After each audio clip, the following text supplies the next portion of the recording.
Good day, fellas, and thank you for tuning in. This is T4 Madden Chalk Talk. And you are live with Burmese Star. Today we are taking a look at a Madden 22 Day 1 scheme, an offense built to beat all coverages. Easy to run, but hell to stop. Take a moment to sub and turn on notifications so you don't miss anything. Hit that thumb and drop a note after. Tell us what you think. We're going to start this against the Packers because the Packers have good defensive backs. We're going to be using the New York Giants offensive playbook. So the Giants actually have a formation that used to be in the Cowboys playbook. It's no longer in the Cowboys playbook because Jason Garrett's no longer the Cowboys head coach. It took them a year to move it out, but they finally did, and they moved it into the Giants playbook. The Giants are the only ones that actually have all of the plays in this mini scheme. You will find the dagger play in Denver and I want to say Chicago playbooks, but you won't find wide receiver seam anywhere else. First, we're going to go play dagger.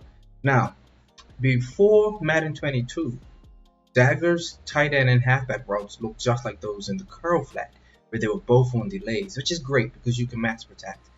However, 90% of the time I ran dagger, I would put the tight end on a drag. So now that he's actually on a drag as opposed to a delay, there isn't a single adjustment that needs to be made in order to run this base setup, which is obviously a quick snap now because there isn't anything to do other than snap the ball once you know what the reads are. The reads. Now the reason I like this dagger play more than any other in the game is because usually you're gonna put your halfback on a table, a swing route, a wheel route, and you're gonna read the halfback and you're gonna read the tight end to see if either of them are open quick. Then you'll read the crosser to see if that's available, and if not, you're looking at this backside dig, and quite often you also have this streak. This dagger is better than the others because we can do all of those things, even using an angle route if you have a hot route master or a backfield mismatch. So we can do all of those things, but the main thing that makes this one different from the others and separates it is we actually have, with this halfback route, we have a much more complicated play to stop or to guard. So what I do now as far as reads with this play and this setup in particular is I'm going to read Blake Jarwin and Amari Cooper first. Is the user going up towards that crosser, or is this drag unaccounted for? If the user's carrying the crosser and the drag's unaccounted for, then my second read becomes Tony Pollard and CeeDee Lamb. There's no way they're all covered. So we'll start with the drag and the crosser. Down at the drag's open. We go ahead and hit that. You're going to make them respect that. It's very important that we do not ignore our underneath routes. If that drag is there, we have to make our opponents take it. That is what's going to make this difficult to start. There you see we hit the running back. And it's very simple. Like I said, you're reading drag and crosser. Drag's open, crosser's actually open. Running back, deep dig. Right? So once your opponent gets fed up with this route combination, and they're gonna start making adjustments, of course. They're gonna make sure they can cover this crosser. They're gonna make sure they can cover this drag that's going across the field, and then you're gonna be looking at quite often we can hit that streak. This isn't one of those times. Quite often we can hit that streak as well. But as you can see, there are a lot of things to be accounted for, of course, right?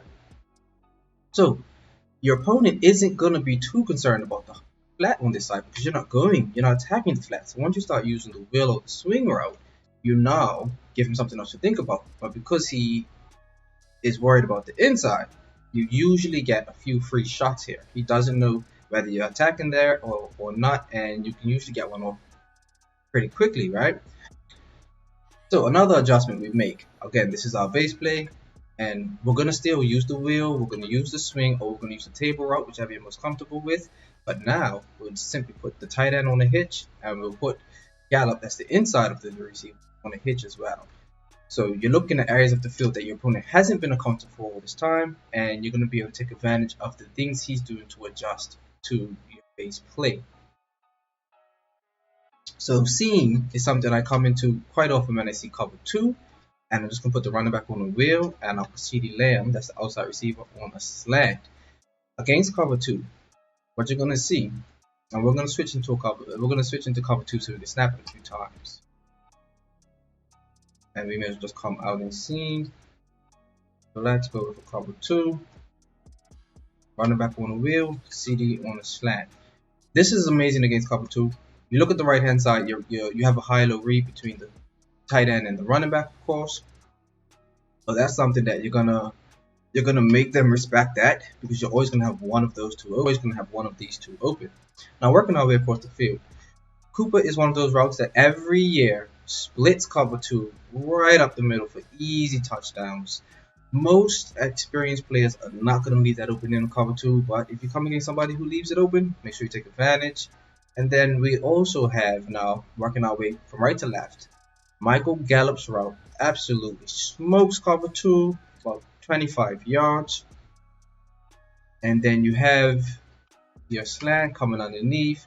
So when the user goes to chase all these other routes, easy completion to CeeDee Lamb for about 10 yards.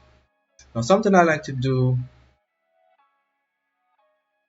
these routes, for me these spot routes are absolutely golden in Madden. You can hit them against any zone depending on spacing. This is one of the better ones. You can hit them against any zone, and then against man it will also sit down and you can hit them as long as you make the read and you get it out quickly. So what I like it for is, if I'm in my hurry up offense and I'm snapping my base play and I'm snapping wide receiver seam and I'm just moving, by the time I get to the goal line, I can get into this and snap it just as quickly, and it's a touchdown. I score when I'm in the Cowboys offense, or when I used to be the Cowboys offense, because this is now in Giants. I probably scored 9 out of my 10 touchdowns with that route. So for now, this is it. This is your base play. Make them respect this. Mix in routes with the halfback going this way. Mix in these hitches. Again, keeping the running back going this way. Mix in wide receiver seam. Great against zone.